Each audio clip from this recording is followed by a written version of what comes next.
As কুকিংয়ে তোমাদের সবাইকে স্বাগত। আজ তোমাদেরকে বানিয়ে দেখাবো নরম তুলতুলে রসালো রসবড়ার রেসিপি। যেমনি নরম তেমনি তুলতুলে তেমনি রসালো। দেখো ভিতরটা কতটা ফাঁপা। তার জন্য আমি 200 গ্রাম বিউলির ডাল 12 ঘন্টা ভিজিয়ে রেখেছি।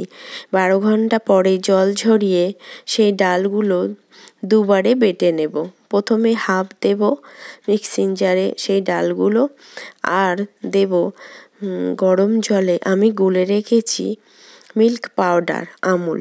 সেই দুধটা একটু ঘন করে গুলে উষ্ণ গরম অল্প অল্প করে দিয়ে, খুব অল্প করে দিয়ে মিহি একটা পেস্ট বানিয়ে নেব।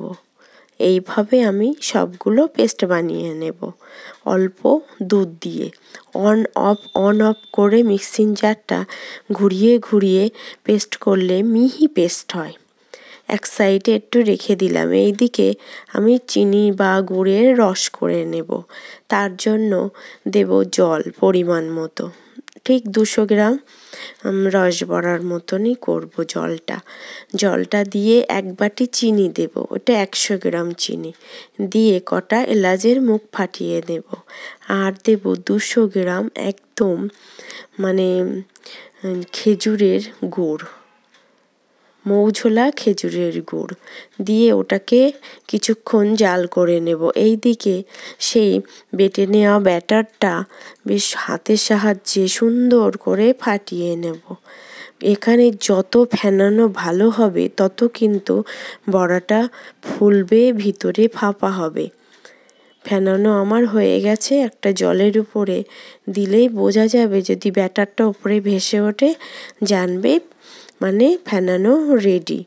যত ফেটাবে, যতক্ষণ ধরে ফেটাবে ততক্ষণ। আর কিন্তু ফেটানোর সময় আমি জল দেব না, যা অল্প দুধ দিয়েছি।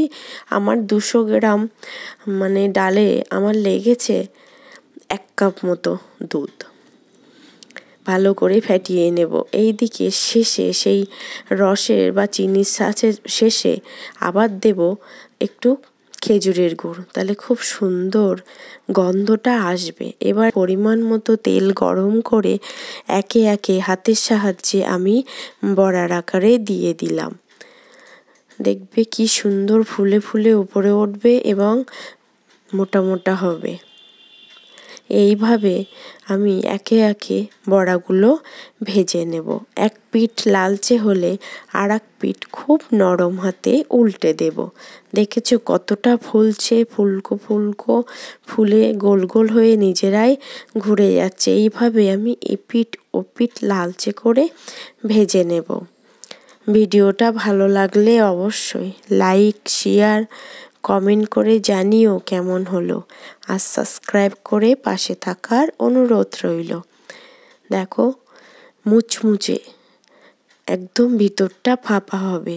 এইভাবে আমি ওই গরম রসে দিয়ে দেব। আবার ভেজে নিচ্ছি ঠিক একইভাবে এপিঠ ওপিঠ লালচে করে ভেজে নিয়ে রসের মধ্যে যত ইচ্ছে ডুবিয়ে রাখবে, তাহলে রসগুলো টেনে ফুলে ডাবল হবে আর খেতেও খুব সুন্দর হবে। একদম গোলাপ জামুনের মতো খেতে লাগবে। ভিতরটা দেখেছো ভাজার পরে কতটা ফাঁকা। দারুণ স্বাদের রসবড়া রেডি।